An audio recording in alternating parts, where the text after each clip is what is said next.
What's up everybody? It's Stock Sniper Alex. Today I just want to dive into a new topic in the OTC markets, our niche of the US stock market. You know we love to trade hot sectors, Bitcoin, marijuana, EV, anything that is hot, we will trade the sector. But this is a little different. So let's dive into the new rule by the SEC. The SEC is stating that the amendment, this is an amendment to the original rule that was put into effect about 40 years ago. And the amendment states that it is designed to modernize the rule, promote investor protection, and curb incidents of fraud and manipulation by, among other things, requiring information about issuers to be current and publicly available for broker-dealers to quote their securities in the OTC markets. Long story short, they're really just trying to weave out the junk.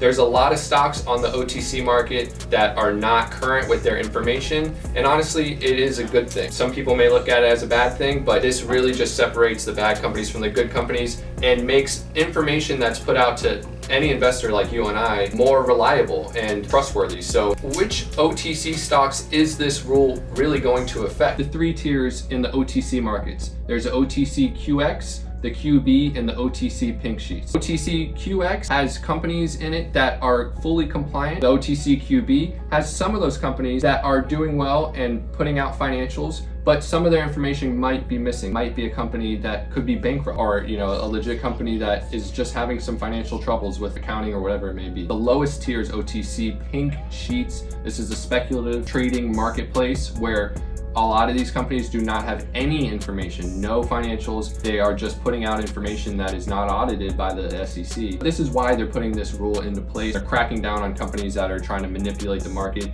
I believe this is a good thing.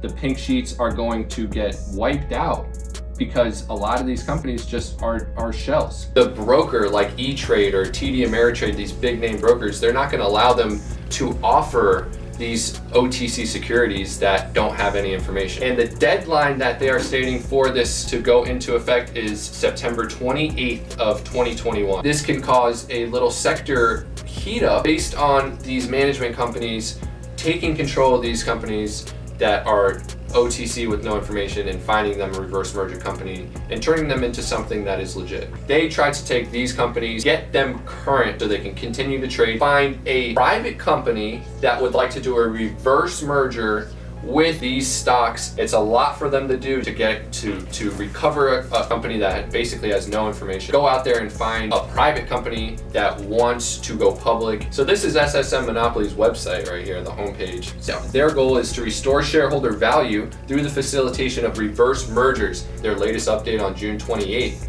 Pleased to report that we are still on schedule with meetings and deadlines. They are updating on every single stock that they have taken custodianship of. That is the custodianship process. It's pretty interesting now that the SEC has put this new rule in that's going to affect in September. So keep an eye out for these OTC stocks that are getting current and finding reverse merger candidates. So now let's dive into some of these tickers that SSM and Chrisa Management have taken over. First one that points out like a sore thumb is AVVH, Ava World Health. Looking at the full year chart, each candle's 1 day, this stock went from under a penny to 10 cents. So that shows the power and spikeability of these stocks. Another one that is at SSM Monopoly is FBCD. Stock went from, again, under a penny to almost 4 pennies. Another one, IFAN, went from under a penny to almost 4 pennies. So you see a trend here in April, May. Now, since June and July, and now coming into August where this new rule is coming into effect, these stocks have selling off. I think a lot of OTC traders are a little bit worried about this rule and they're a little bit impatient. This process takes some time. The custodianship process is lengthy and day traders don't have that much time to waste and they're ready to move on. These stocks are selling off because of the lack of update from these consultants that are trying to get these private companies to merge into these tickers. But time is ticking and it's getting closer to that date where a lot of these OTC stocks are going to be not tradable, and stocks like IFAN, FBCD, ABBH are going to be more valuable. So let's bring up a couple other ones that are a little bit under the radar that might not have created this spike yet. Stocks like AAPT made a good spike, but not quite up to the levels that ABBH did, but this went from under a penny to a penny and a half.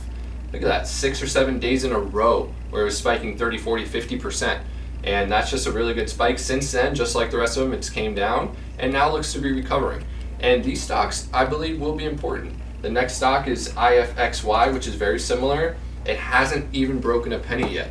So these stocks have the ability to spike, and we're keeping an eye on them.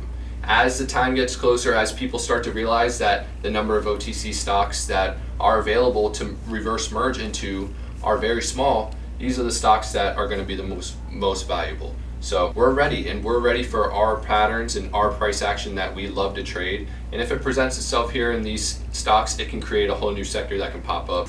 Thank you guys for joining today. If you enjoyed the video, make sure to like, subscribe, comment. Also, follow us on Instagram, Facebook, Twitter, on our website, www.thestocksnipers.com. Let's get it. Peace out.